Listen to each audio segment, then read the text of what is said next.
Hi, I'm Joe Silva, and I help entrepreneurs build their team, create systems, and the identity behind being that CEO for their business.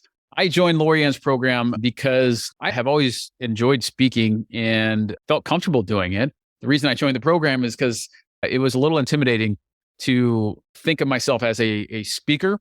I had a lot of doubt and I had a lot of ideas in my mind and a lot of things to share, of course, as a lot of entrepreneurs do. I didn't know how to put that into a concise, tight fit for something like a speech. Knowing Laurie-Ann was an expert in the field and has for years and years and years of experience doing this, thought what better way to learn than to learn from the best. After going through Laurie-Ann's program, I have this structure that I can use really anytime I need it in order to give the speech. Number two is I have the confidence to approach organizations and say, hey, I can give a speech. It's coherent, it's concise, it's a consistent message, and the format is one that I know is solid because it's what Laurie-Ann teaches. So highly recommend to get your message out there. Recommend Laurie-Ann as your go-to. She's the expert. So use the expert, go to the best, learn from the best, and you'll be glad you did. 8 weeks ago today, I took my very first step on the Camino, walking from point A to point B, 6 days of walking on the Camino, 115 kilometers. We're pretty close to 80 miles. That was 3 marathons in 6 days. And today I want to share with you some of the lessons that I learned while walking on the Camino. Are you a coach, consultant, or service provider who's frustrated with the growth of your business? You're in the right place. I'm your host, Laurie-Ann Mirabito, and you're listening to Be in Demand, where I talk about how to leverage speaking opportunities to grow your business, get positioned as the expert, and monetize your expertise. Let's get on to the show. So the Camino has been on my vision board since about 2017. A friend of mine had walked the entire 500 miles and wrote a book about it. It really intrigued me, both for the physical challenge and also the spiritual challenge, the emotional challenge that is associated with it. And now that I have done a sampling of it, I'm putting it on my vision board again. So I wanted to share with you some of the lessons that I learned while walking in silence, walking with some friends, walking with the challenge of the rain. The first lesson is preparation. They always say to train specifically, like if you are a marathon runner, you need to run. That has to be your training. If you're going to be a bodybuilder, obviously you're going to be lifting weights. But I walked a lot. And I live in a hilly neighborhood, and one loop in my neighborhood is just shy of 1.5 miles. So I would go to the gym, come home, and then do a couple of laps, add an extra 3 miles to my workout. But nothing really prepared my body for the Camino except for the Camino. And I remember my friend Mark LeBlanc saying that you will get in shape within the first week of walking the Camino. I even walked day after day after day because I figured that was exactly what I was going to be doing once I was in Spain. I'd be walking for 6 days. So it's about preparation. Are you preparing for what it is that you want to do, what you want to accomplish? You can prepare and you can train, but nothing compares to game day. That's all there is to it. I left the hotel and I had to get to the next hotel. And this sort of reminds me, and I'm going to correlate some of these lessons to speaking and growing your business as well. You can practice and practice and practice your speech. And that's exactly what I tell my clients to do. But on game day, there's always the speech that you wanted to give, the speech that you actually gave, and the speech that you wish you had given. Because hindsight is always 20/20. You prepare for that speech and you give your very best speech. And sometimes things just go wrong. Tech doesn't work out. They can't connect your laptop and slides to the overhead projector. The lights go out. It's a smaller room. There's a giant pillar in the middle of the room. That actually happened to me. And you just have to work with it. You can prepare as much as you can, but nothing will prepare you as much as the actual game. Your walking buddies. This is lesson number 2. Choose your walking buddies very carefully. I remember Mark saying, even if somebody's pace was off by just an inch over the course of that day, that inch adds up, whether they have a longer stride than you or a shorter stride than you. But also, who are you walking with? Who are your friends? Who are the people who are encouraging you? Who believes in you? And there were 2 very special people that I walked most of the Camino with. There were 2 people that I walked a great deal of the Camino with, Sarah and Lisa. I would travel with them anywhere now. I would walk the entire Camino with them. We were just all very encouraging. We had certain strengths, and we were just worked really well as a team. Choose your walking buddies carefully. Who are you surrounding yourself and who are you letting influence you? Lesson number 3, and I'm not sure if this is really a lesson or this is just something that I decided to do, but I did decide not to walk with any music or listening to any podcasts. It literally was just me, the woods, the trail, and my thoughts. And I didn't want anything to disrupt the thoughts. Although I will say, in hindsight, I do believe that the rain acted like a little bit of interference. That variable really came into play as the week went on and the rain got heavier and heavier, which leads me into lesson number 4, which is about the rain. The rain was hard, especially as the rain got harder, meaning it came down a lot harder. But it sort of reminds me about life. Life is not always easy. Life is hard. There are variables. There are things that you prepare for, but you're hoping doesn't really happen. And in this case, I brought rain gear, but deep down inside, I really was hoping that I wasn't going to have to use it. But I did have to use it. I used it more days than I expected to. But it's just like in life. You just don't know what you're going to get, but there's always a lesson in everything. There's something to be learned by the amount of rain that we did have. And when I say we, I mean that I had, because it was my Camino. It was my experience of walking this very spiritual pathway. And I did look at it as a baptism. Like, what are we washing away? What needs to be washed away while I'm here? Because it's very interesting that the rain started on day 2. And we finished in the rain, and the very next day, it stopped raining. But also regarding that rain is that the sun is on the other side of those clouds, the other side of those rain clouds.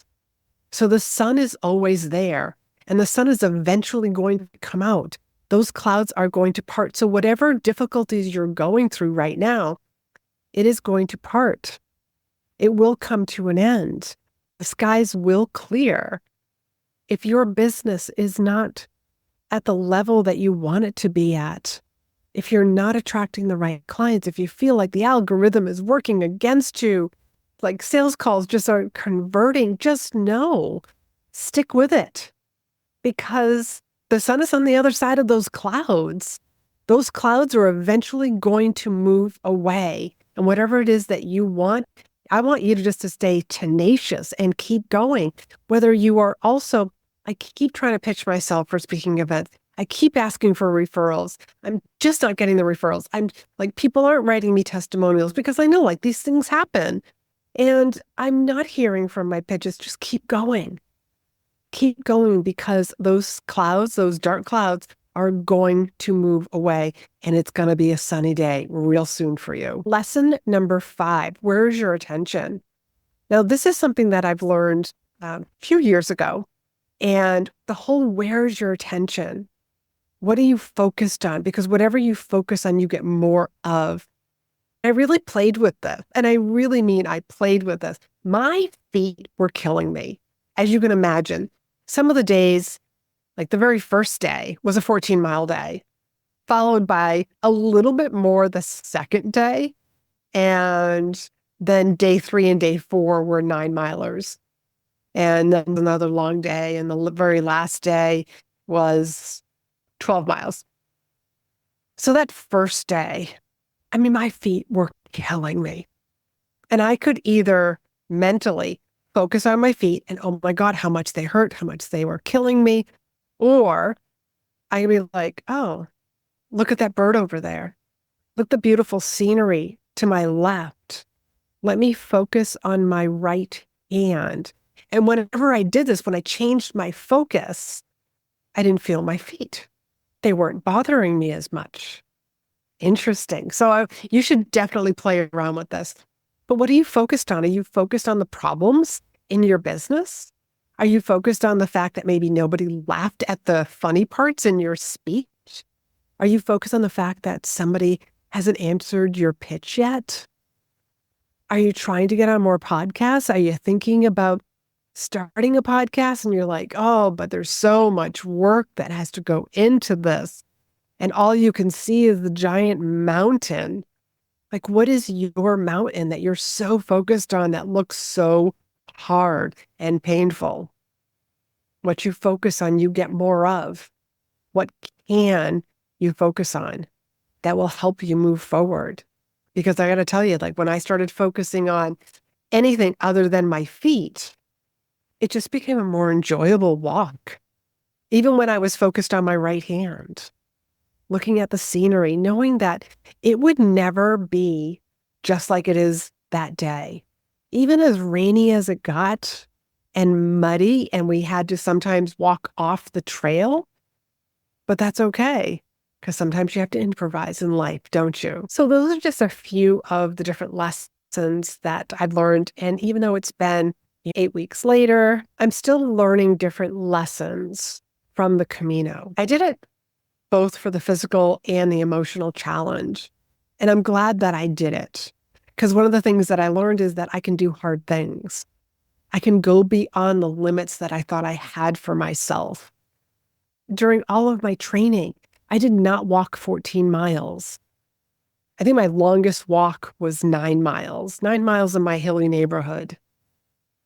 But that didn't really prepare me for 14 miles with a backpack, walking up mountains, because there were some steep mountains that we went up, rocky, walking through villages, walking on asphalt and dirt trails, you name it. It was not like my training, but I know that I can do hard things and I can definitely go beyond what I thought I was capable of. And when I finished, this was also a very big lesson for me when I look at it, when I step back and I really look at this particular situation.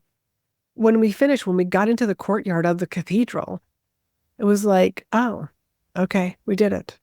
I felt defeated. I felt beaten up. I was cold. I was tired. I was wet. I was hungry. So it was no wonder that I got into the courtyard and it was like, okay. But what I noticed about myself is that I have a tendency I achieve the goal and I just, okay, check, move on to the next thing. I don't always celebrate the things that I need to celebrate. And I do need to celebrate more often, not just the big things, but also smaller achievements. And finishing the Camino, finishing 115 kilometers, walking 3 marathons in 6 days, that's something to be proud of. And I needed to celebrate that. And I think we really celebrated it, me and my 2 walking buddies, really felt the achievement the next day. The sun was out, we were dry, we'd eaten, we had rested. We were able to just stand in that courtyard and just feel what we did and acknowledge what we did. And we took some pictures. And then we were able to look around at some other people as they were coming in. And it could really just like celebrate with them, like, because I know what that felt like. And people would come up and just hand me their phones and say, would you take my picture? And I'm getting a little teary-eyed just like thinking of that. But it was a big deal. So that is one of the bigger lessons that I also learned is, what do I need to celebrate? What can I pause and just slow down and celebrate and acknowledge what I just did? And there were some other things. You never need as much as you have. I had a carry-on size suitcase that had everything that I needed. I only used half of the items that were in my suitcase. half the items that I brought. Of course, I didn't expect to be wearing the rain gear the entire time.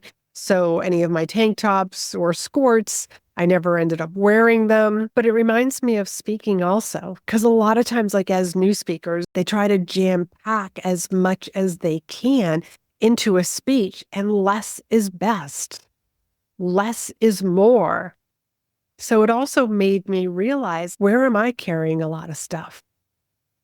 Where can I declutter? And I got to tell you, like, since I've been home, I have been decluttering. I look at my bookshelves and my closet of clothes, and it's like, what can I get rid of? What don't I need? What can I release and donate somewhere so that somebody else can begin to enjoy my clothing items or the books that are on my bookshelf that I no longer need? I want you to take a look at your speeches, your presentations. Maybe you need to beef something up. Maybe you need to replace a story. Maybe you need to have less stories in your speech. I don't know, but less is best. So in closing, I'm so glad that I did it. I'm so proud of myself for doing it. It was an unbelievable experience, and I would definitely do it again. So I want to encourage you, if you've wanted to do the Camino, or if you have any questions regarding the Camino, and by the way, I did do the French way, the pathway that goes from the south of France all the way to the cathedral in Santiago. I can see myself doing it again. Of course, I also did know from my friend Mark LeBlanc that walking it in the spring, it can be rainy and muddy. And so I hope the next time that I do walk the Camino, it will be in the fall as well. That would be the other thing that I would change. I would like nicer weather next time. Thank you. And I would love to learn new lessons when it was warmer and sunnier and drier, please, universe. Thank you. So what's next on your list? What's a challenge that you have? What's a limit that you want to go above and beyond? Where do you want to test yourself? Where do you want to test something new in your business? Me having 2 podcast episodes coming out a week, this is something that I just decided, let me test this. I don't even know how much I'm going to enjoy this. I have been telling people that, yep, I've got 2 episodes a week, and I am loving the second episodes. Well, I love the first episodes that come out on Monday, like this one, but I love the second episodes that I've added on, because it's my audience being a part of the podcast.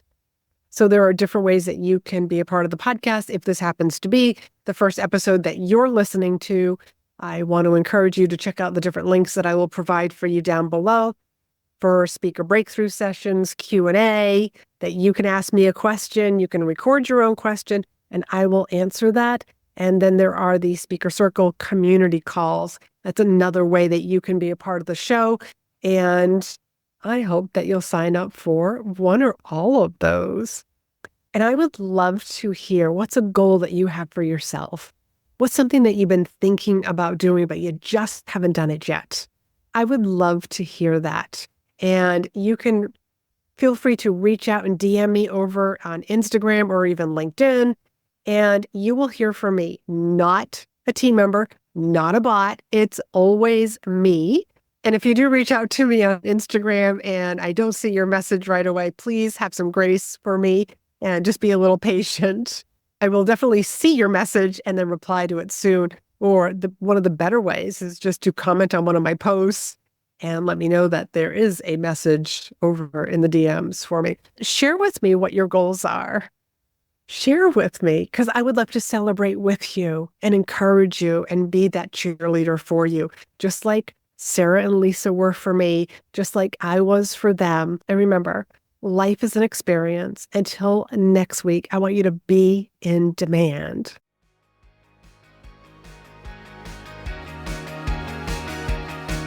Thanks for hanging out with me. Be sure to hit the subscribe button so you never miss an episode. And join me over in my private Facebook group for more tips, community, and free trainings. You'll find the link in the show notes. You can also help this podcast reach more listeners by leaving a review. And as a thank you, each month I pick one of my reviewers to win a free coaching call with me. So if you haven't done so already, please leave a review and you could be the next winner.